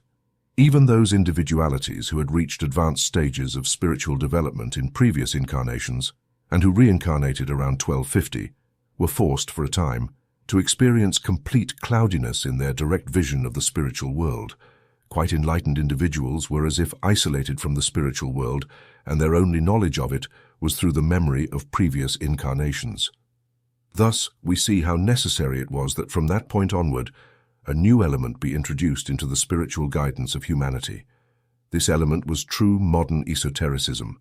Through him, for the first time, it is possible to correctly understand how what we call the Christ impulse can intervene to guide not only the individual, but all of humanity in all eventualities. Between the fulfillment of the mystery of Golgotha and the beginnings of modern esotericism lies the first period of the Christ principle's action in human souls. During that period, people received Christ to some extent unconsciously in relation to their higher spiritual forces, which caused them to later, when they were required to receive them consciously, make all sorts of mistakes and lose themselves in a maze instead of understanding Christ. In the early Christian times, we can trace the adoption of the Christ principle by the lower soul forces. Then came a new period in which humanity today is still living. In fact, in a certain sense, people are only now beginning to understand the Christ principle with the higher faculties of their souls. In the subsequent course of this work, it will be shown that the decline of supersensible knowledge up until the 13th century, and on the other hand its slow resurgence since then, coincides with the interposition of the Christ impulse in human evolution. Therefore, we can consider modern esotericism to mean the elevation of the Christ impulse so that it becomes the driving force in the guidance of souls wishing to open the way to the knowledge of higher worlds in accordance with the evolutionary conditions of modern times. Lecture 3. According to what has been said in the previous chapters, the spiritual direction of the course of human evolution can be sought among those beings who underwent their stage of humanity during the previous incarnation of the Earth, during the ancient lunar period. This guidance was opposed by another force that hindered it but, in a certain sense, favored it, and was carried out by those beings who had not completed their own evolution during the lunar period. In both cases, we refer to beings who guide immediately above humanity, those who lead humanity forward, and those who provoke resistance, thus strengthening and confirming the forces arising through the progressive beings, granting them balance and individuality. In Christian esotericism, these two kinds of superhuman beings are called angels, angeloi. Above these beings, in ascending order, are those from the higher hierarchies, the archangels, the archai, etc., who also participate in guiding humanity. Within the ranks of these different beings, there exist all possible gradations regarding perfection. At the beginning of the current terrestrial evolution, some of the angels were in an elevated position, while others were less developed. The former had progressed far beyond the minimum of their lunar development. Between these and those who had only just reached this minimum when the lunar evolution ended and the terrestrial period began, there exist all possible gradations. According to this gradation of rank, the beings in question entered during the terrestrial period into the direction of human evolution. Thus, the evolution of Egyptian civilization was carried out under the guidance of beings who had perfected themselves more in the moon than those who were the leaders of the Greco-Roman period, and these in turn were more perfect than those who lead today. Both in the Egyptian and Greek periods, those who later assumed the leadership were meanwhile developing and preparing to guide civilizations of later periods. Since the time of the Great Atlantean Catastrophe, 7 consecutive epochs of civilization must be distinguished. The first is the ancient Indian epoch, followed by the ancient Persian epoch. Note, by ancient Persian, it is not meant Persian in the usual historical sense, but rather a prehistoric Asian, Iranian civilization that developed in the land upon which the Persian Empire later expanded. The third epoch is the Egyptian Chaldean, the fourth is the Greco-Roman, and the fifth is ours, which has been gradually developing since approximately the 12th century, and in which we are still living. Since the separate periods overlap, we already see in our time those first events preparing for the 6th post-Atlantean epoch. A 7th epoch will follow the 6th in due time. Looking more closely, we find the following evidence regarding the guidance of humanity. It was during the 3rd epoch of civilization, the Egyptian Chaldean, that the angels, or lower Danic beings according to Eastern mysticism, were to some extent independent leaders of humanity. They were not during the ancient Persian civilization, because they were subject to a higher direction to a much greater degree than in the Egyptian times, and had to regulate everything in accordance with the impulses of the hierarchies immediately above them. Thus, everything was under the immediate guidance of the angels, who in turn submitted to the governance of the archangels. And in the Indian epoch, when the post-Atlantean life had reached a spiritual height never since attained, a natural height under the direction of great human masters, the archangels themselves were similarly subject to the direction of the archai, or primordial powers. Thus, if we trace the evolution of humanity from the Indian epoch through the ancient Persian and Egyptian Chaldean civilizations, we can say that certain beings from the higher hierarchies withdrew more and more from the direct guidance of humanity. In the fourth post-Atlantean period, the Greco-Roman, man became quite independent. The superhuman beings who guided him did intervene in the development of humanity, but only in such a way as to tighten the reins as little as possible, so that the spiritual leaders themselves could benefit both through the actions of men and vice versa. Hence arose that peculiar and quite human civilization in the Greco-Roman period, in which man had to live his own life in his own way. Thus, when we go back to the most ancient times of civilization, we find an evolution guided by beings who, in previous planetary conditions, had achieved their development up to the human stage. But the fourth post-Atlantean period of civilization was conceived as an era in which man had to be tested as much as possible. Consequently, the entire spiritual direction of humanity had to be reorganized. We now live in the fifth period of post-Atlantean civilization. The guiding beings of this period belong to the same hierarchy that governed the ancient Egyptians and Chaldeans. In fact, the beings who then took the lead have begun to be active again in our times. As already mentioned, some of these beings remained during the Egyptian-Chaldean civilization and now manifest in the materialistic feelings and perceptions of our age.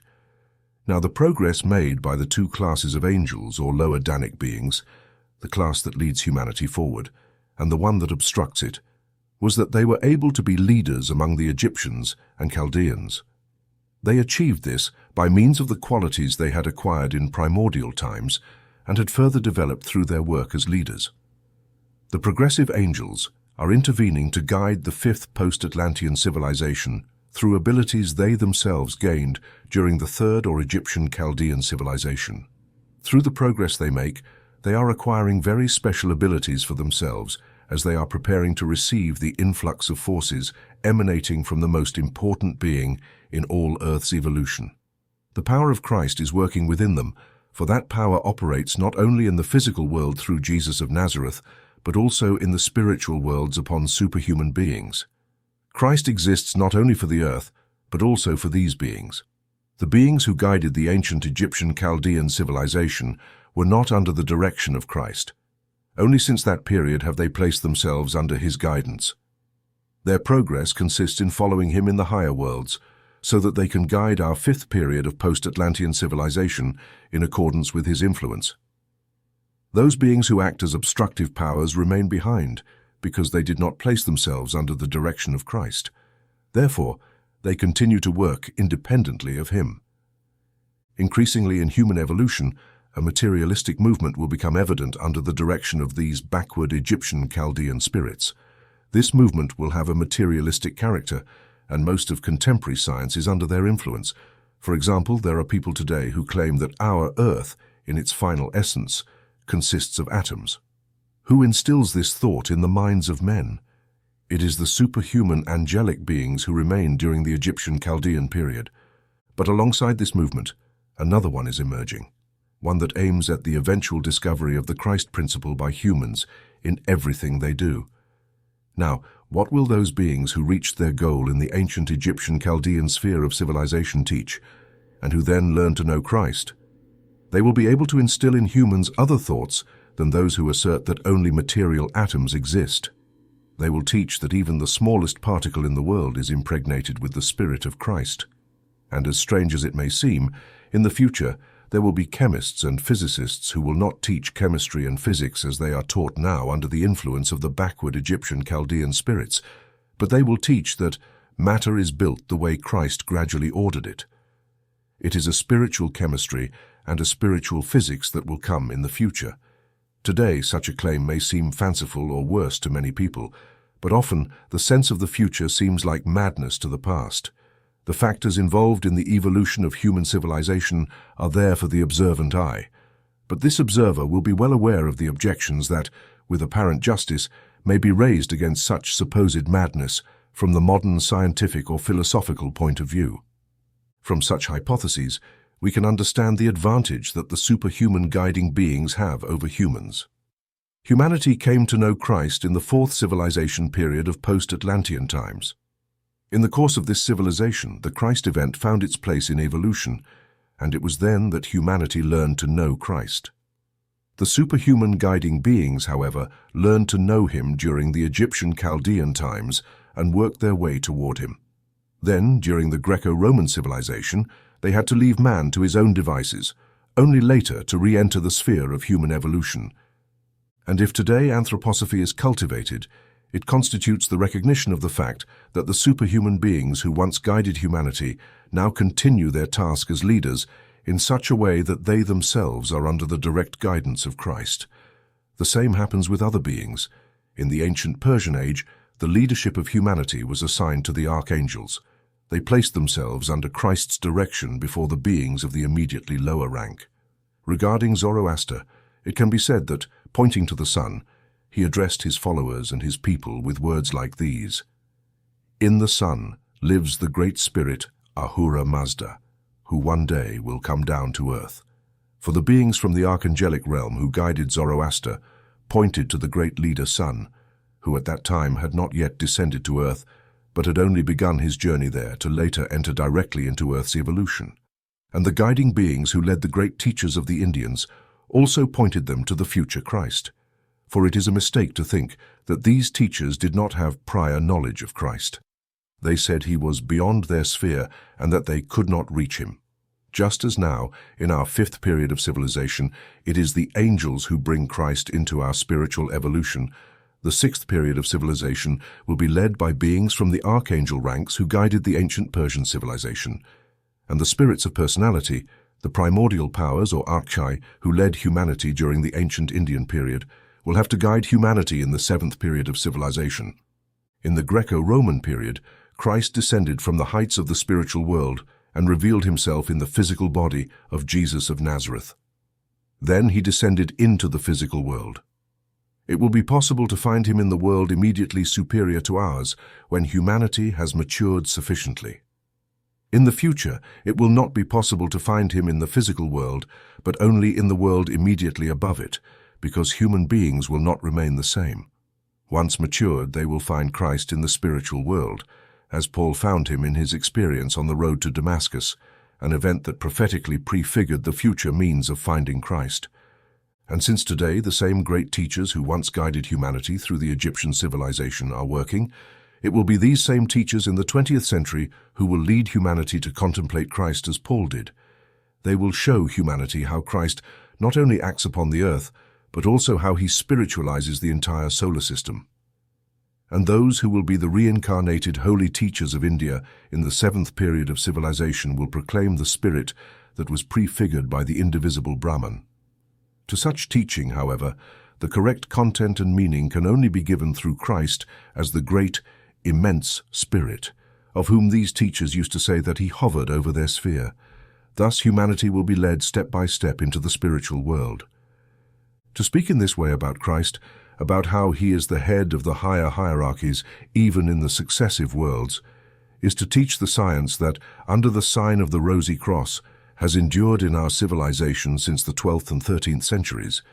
If we observe the being who lived in Palestine and who consummated the mystery of Golgotha from this perspective, we will find the following. Up to the present, many ideas about Christ have been expressed. For example, there was the idea of certain early Christian Gnostics who claimed that the Christ who lived in Palestine was not present in any physical body of flesh, that he only had an apparent body, an etheric body that had become physically visible, so that his death on the cross was not a real death, but only apparent. Then we find various disputes among those professing Christianity, such as the well-known controversy between the Arians and Athanasians, and the most varied explanations about what Christ really was. In fact, to this day, people express and have expressed the most different ideas about Christ. Now, spiritual science must recognize in Christ not only an earthly being, but also a cosmic one. In a sense, man is, as a whole, a cosmic being. He lives a double life, one in a physical body from birth to death, and another in the spiritual worlds between death and a new birth. When he is incarnated in a physical body, he lives in dependence on the earth, because the physical body is restricted by the forces and conditions of existence that belong to the earth. The human being, however, not only takes in the substances and forces of the earth into himself, but also connects with the entire organism of the earth. When he passes through the gate of death, he ceases to belong to the forces of the earth. But it would be incorrect to think that he does not belong to any force, for then he is connected with the forces of the solar system and the most distant stellar systems. Thus, between death and a new birth, he lives in the domain of the cosmic, just as in the period between birth and death, he lives in the domain of the earthly. From death until a new birth, he belongs to the cosmos, just as on earth he belongs to the elements, air, water, and earth.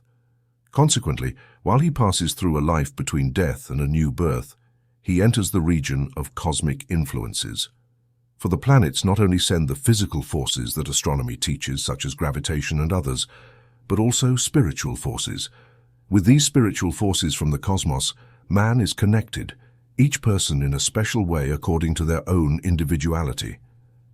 If a person is born in Europe, they live in a different relationship with conditions such as heat, etc., than if they had been born, say, in Australia. Similarly, during their life between death and a new birth, a person may be more closely connected with the spiritual powers of Mars, another with those of Jupiter, and yet others with those of the entire planetary system in general, and so on. It is also these forces that bring the person back to Earth. Thus, before birth, they already live in connection with the collective whole of the stellar space. Depending on how a person individually relates to the cosmic system, the forces directing them to this or that set of parents and to a particular location are determined.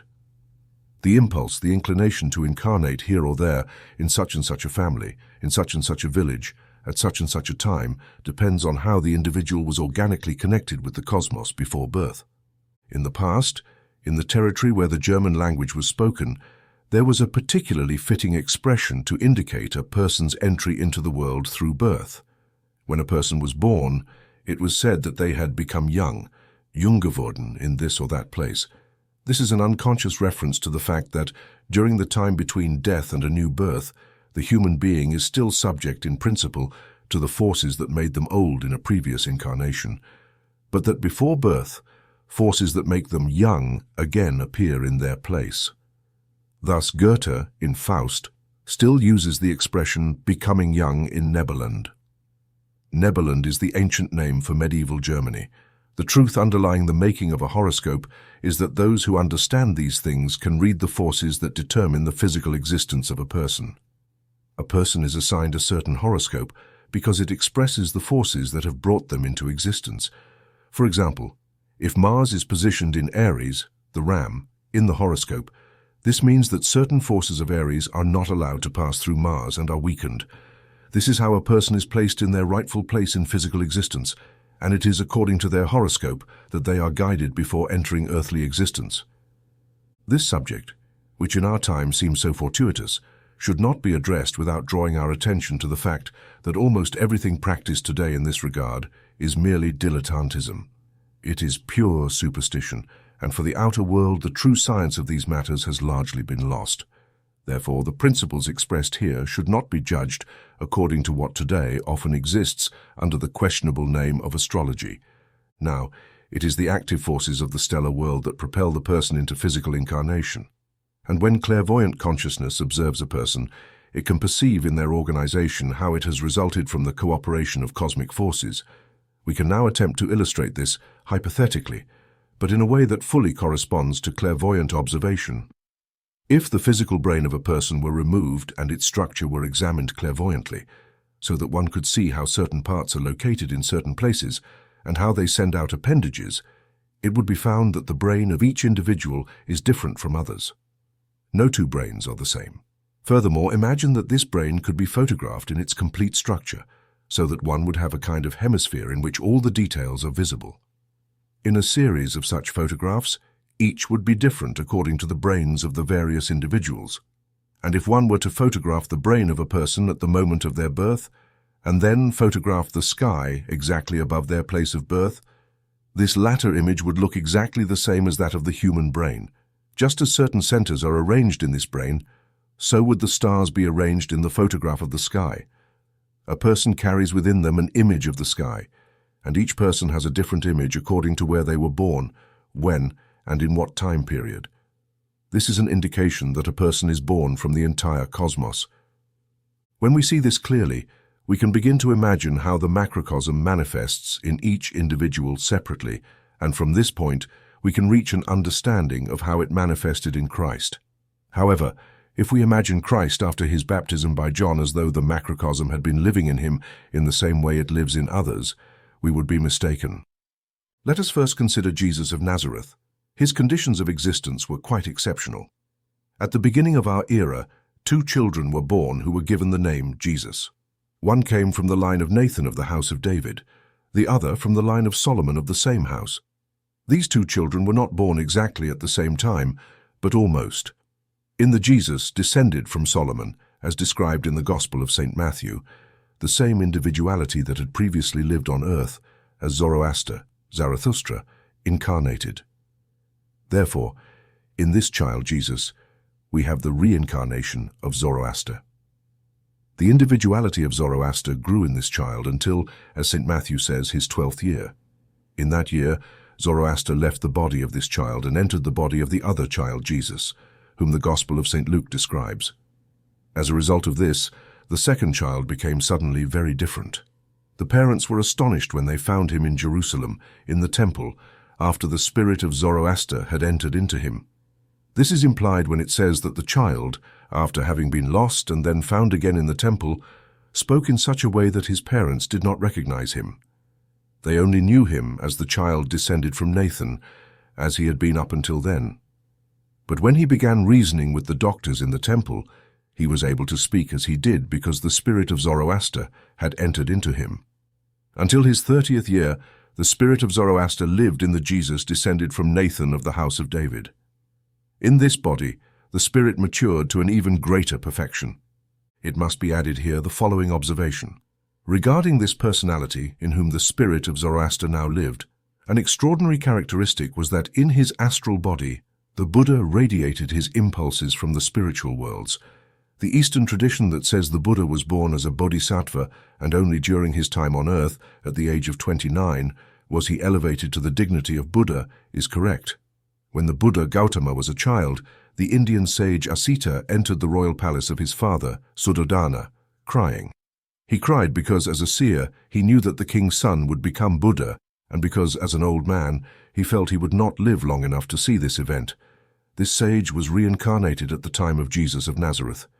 He is the one presented to us in the Gospel of St. Luke as the priest of the temple who saw the revelation of the Buddha in the child Jesus, descended from Nathan, and seeing this he was able to say, "What I could not see before in India, I saw through the astral body of the child Jesus."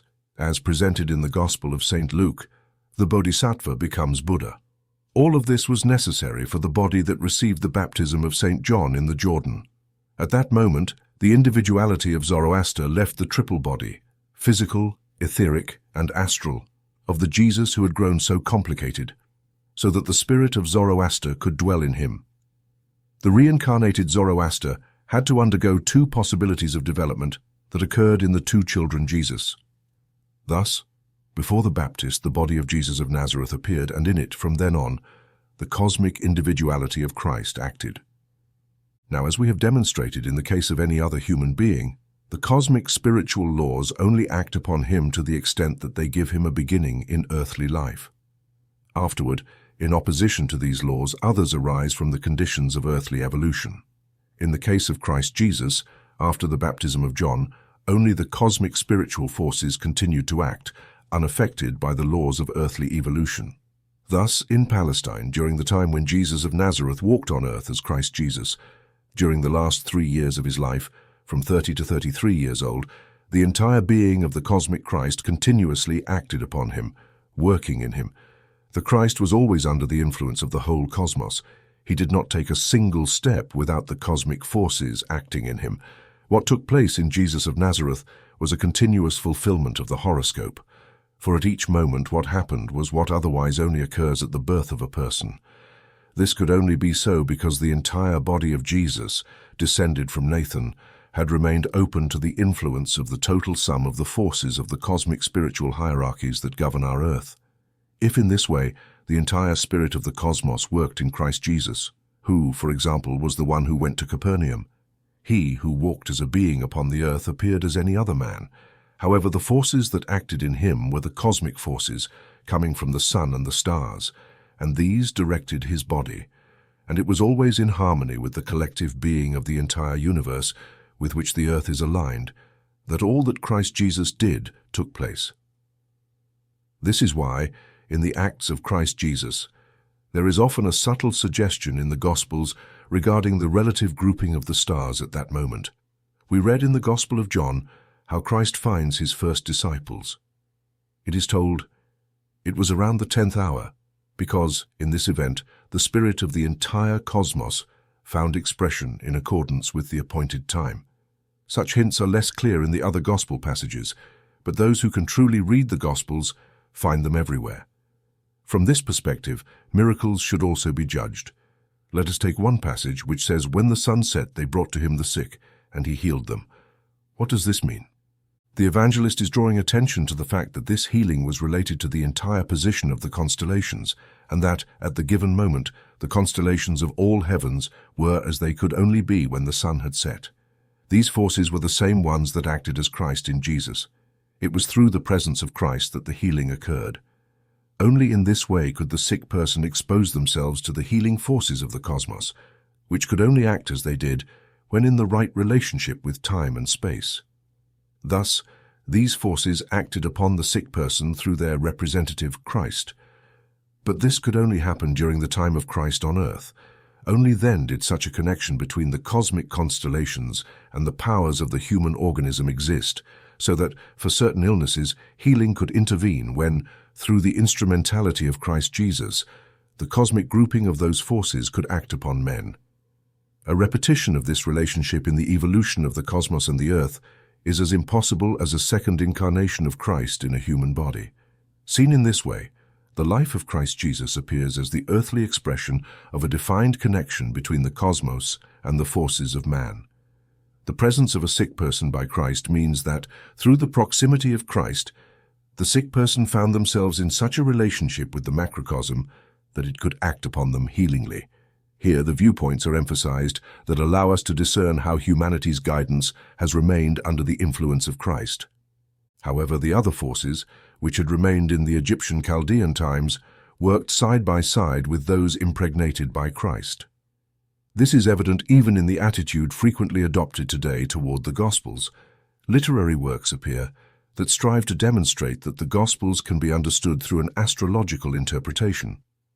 The greatest detractors of the Gospels use this astrological interpretation to prove, for example, that the journey of the Archangel Gabriel from Elizabeth to Mary simply represents the advance of the sun from the constellation of Virgo to another.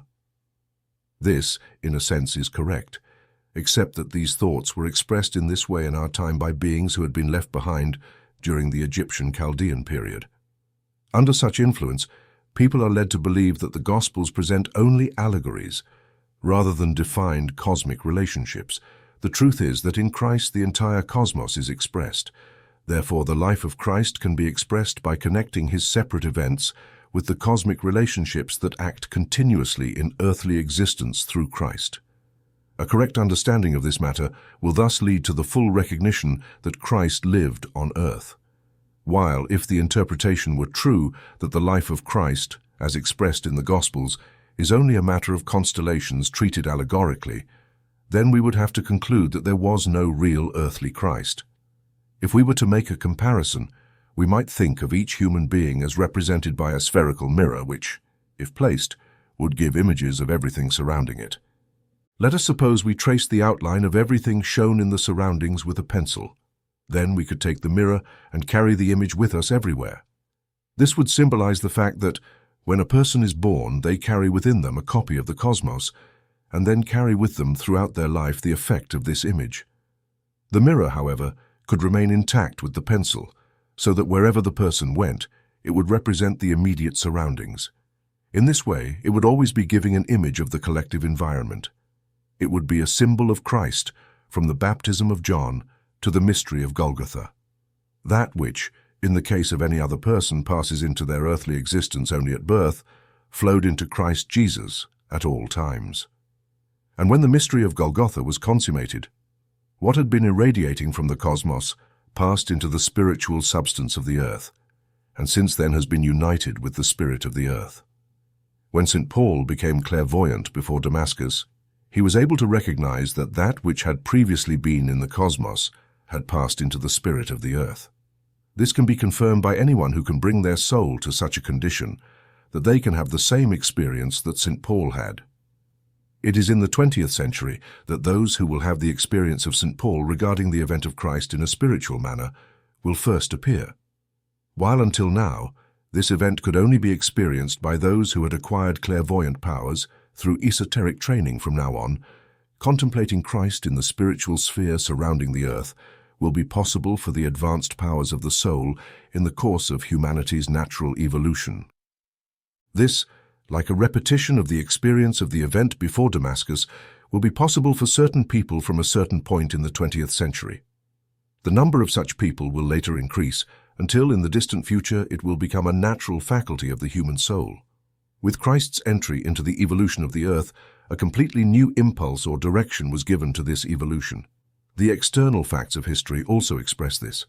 In the early stages of post-Atlantean evolution, humans knew very well that above them was not simply a physical Mars, but that what they saw as Mars, Jupiter, or Saturn was the expression of a spiritual being. In later times, this perception was completely forgotten. The celestial bodies became, according to human ideas, mere bodies to be evaluated based on their physical condition. In the Middle Ages, people saw in relation to the stars only what the eyes could see: the sphere of Venus, the sphere of the Sun, the sphere of Mars, and the other planets, up to the sphere of the fixed stars. Then came the eighth sphere, like a solid blue wall behind. Later, Copernicus appeared and broke the idea that only what is perceptible to the senses can hold authority. Modern physical scientists can indeed say it is madness to declare that the world is Maya, or illusion, and that you must look into a spiritual world to see the truth, because despite everything you say, true science is based on the senses and records what they tell us. But when did astronomers ever rely solely on the senses? Surely it was at the same time when that astronomical science, which is now criticized by today's science, dominated. It was in that era when Copernicus began to think about what exists in cosmic space, beyond the evidence of the senses, which marked the beginning of modern astronomy as a science. And the same is true in all areas of science. Wherever science, in the most modern sense of the word, has emerged, it has done so in opposition to what was apparent to the senses. When Copernicus declared, "What you see is Maya or illusion, trust in what you cannot see," that was the moment when the science we now recognize as such began. Thus, one could say to the representative of modern science, "Your science itself only became science when it ceased to be willing to depend solely on the senses." Giordano Bruno came as the philosophical interpreter of Copernicus's teachings. He directed the gaze of mankind towards cosmic space and announced that what people had called the limitations of space, what they had placed there as the eighth sphere that limited everything in space, was in reality no limitation. It was Maya, or illusion, because an infinite number of worlds had spilled into cosmic space. What was once considered the limit of space was shown to be merely the limit of the human sensory world. And if we direct our gaze beyond the sensory world, we will no longer see the world as known to the senses, but will also recognize the infinite. From this, it follows that in the course of human evolution, man originally started from a spiritual vision of the cosmos, and over time lost it. In its place, a mere sensory perception of the world arose. Then, the Christ impulse entered evolution. Through this, humanity was led to imprint the spiritual vision back onto the materialistic one. At the moment when Giordano Bruno broke the chains of the illusion of the senses, the Christ impulse had advanced to such an extent that the soul force, which had been ignited by the Christ impulse, could then activate in him. This gives an indication of the entire significance of how the life of Christ penetrates all human evolution, in which humanity finds itself at the very beginning today. What is spiritual science aiming for now? It completes the work begun for external science by Giordano Bruno and others, by saying, what external science is able to perceive is Maya, or illusion. Just as before, people looked at the eighth sphere, and thought space was thus delimited. Contemporary human thought believes that man is enclosed or confined between birth and death. Spiritual science, however, expands the vision of man by directing attention outward and beyond the limits of birth and death. There is a continuous chain in human evolution that ideas like these help us recognize. In the true sense of the words, what resulted in the conquest of the illusion of the senses through Copernicus and Giordano Bruno came from the inspiration that arose from that spiritual stream, which now works in modern spiritual science of anthroposophy. What we could call the most recent esotericism worked mysteriously in Copernicus, Bruno, Kepler, and others. Therefore, those who now base their thinking on the foundations established by Giordano Bruno and Copernicus and do not wish to accept anthroposophy are unfaithful to their own traditions by wishing to cling to the illusion of the senses. Just as Giordano Bruno paved his way through the blue sky of the heavens, so spiritual science breaks the barriers of birth and death for man, showing how it originates from outside the macrocosm, lives in physical existence, passes through death, and re-enters into macrocosmic life. And what we see in a limited degree in each individual, we meet without restriction and in a broader sense in the representative of the spirit of the cosmos, in Christ Jesus. Only once could the impulse given by Christ occur. Only once could the whole cosmos reflect in this way, for the conjunction of the stars that then took place can never be repeated. To give an impulse to the earth, this conjunction was compelled to act through a human body. Just as it is true that this same grouping cannot occur a second time, it is equally true that Christ only incarnated once.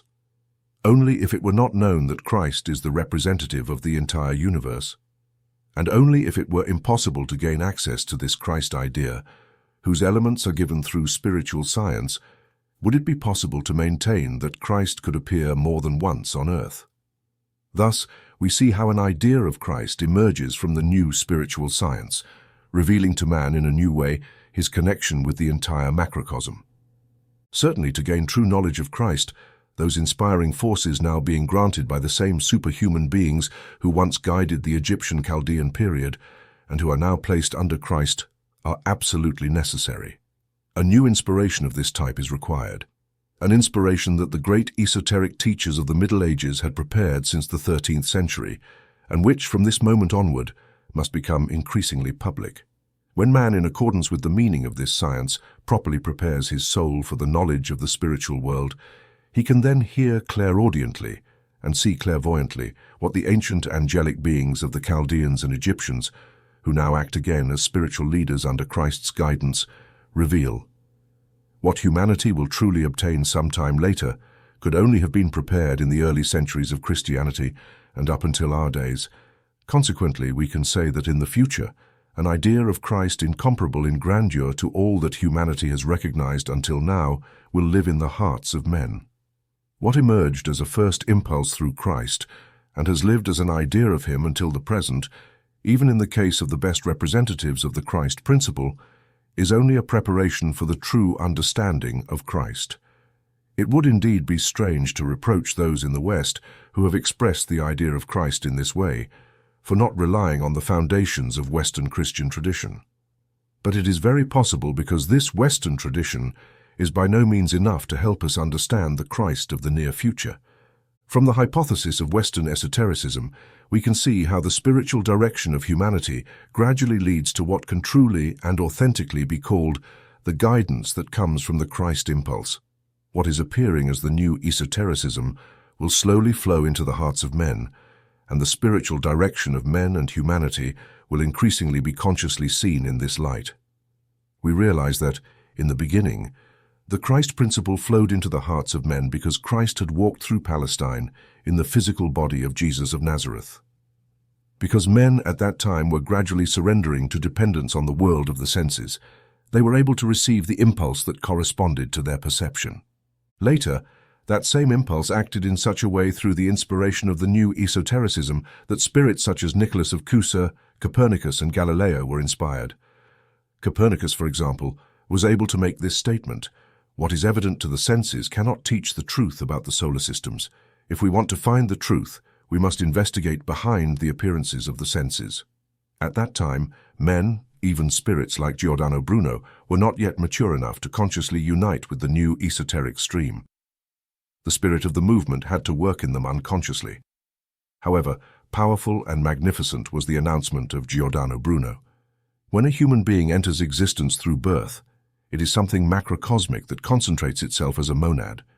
And when a human being passes through death, the monad expands again. What was enclosed in the body spreads out in the cosmos to reunite in other stages of existence, and again to expand. There, Bruno gave expression to powerful conceptions that, although expressed in hesitant language, fully aligned with the sense of the new esotericism. The spiritual influences that guide humanity do not necessarily work in such a way that man is always conscious of them. For example, they placed Galileo in the Cathedral of Pisa. Thousands of people had seen the old church lamp there, but they had not seen it as Galileo did. Galileo saw the church lamp swinging. He compared the time of its swing to the beat of his own pulse.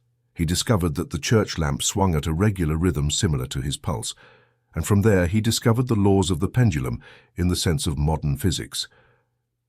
Anyone who knows contemporary physics knows that this science would not be possible without Galileo's principle. In this way, the force that now appears as spiritual science acted back then. Galileo was placed in the Cathedral of Pisa before the swinging church lamp, and modern physics obtained its principles. In such a mysterious way, the spiritual forces that guide humanity perform their work. We are approaching the time when men must become aware of these guiding forces. We will always reach an ever better understanding of what is to happen in the future if we correctly understand what is working inspiratively as the new esotericism. We must recognize that those same spiritual beings, indicated as gods by the ancient Egyptians when the Greeks asked them about their teachers, are now assuming control again by placing themselves under the direction of Christ. More and more men will feel how they can make what was pre-Christian reappear in a more radiant shine, in a nobler style, and at a higher level. The consciousness necessary for the present time, which must be an intensified consciousness, must give us a feeling of our high duty and great responsibility in relation to the recognition of the spiritual world. This can only penetrate our souls when we have recognized, in the indicated sense, the task of spiritual science.